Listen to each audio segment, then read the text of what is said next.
Donc, qui se cache derrière les manifestations? C'est la troisième interrogation.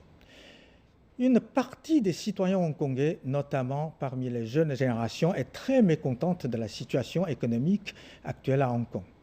La question est alors de savoir comment Hong Kong en est arrivé là.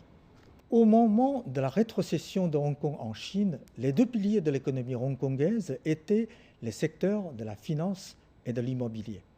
Bien sûr, l'économie hongkongaise ne peut pas s'appuyer uniquement sur ces deux points forts pour tracer un chemin fiable vers l'avenir.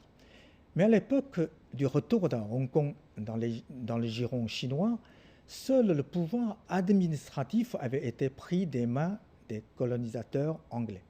Les autres clés importantes du pouvoir, la justice, les médias, tout particulièrement le capital, étaient toujours contrôlés par les forces du passé.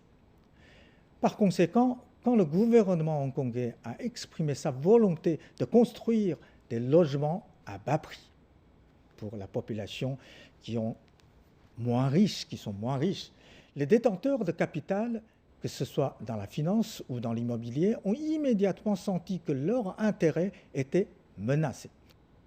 Et aujourd'hui, le chef de l'exécutif de Hong Kong, Carrie Lam, souhaitait également relancer le plan pour construire des logements à bas coût.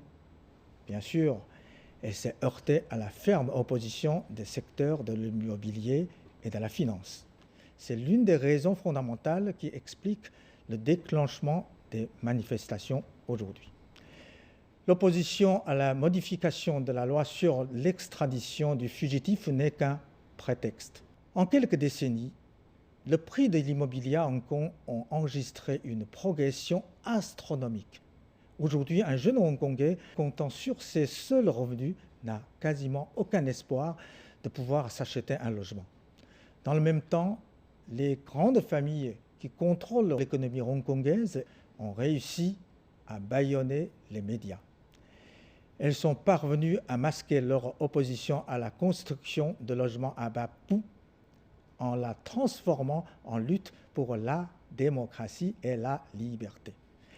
Elles sont parvenues à tromper une génération profondément insatisfaite et à la devenir des véritables enjeux.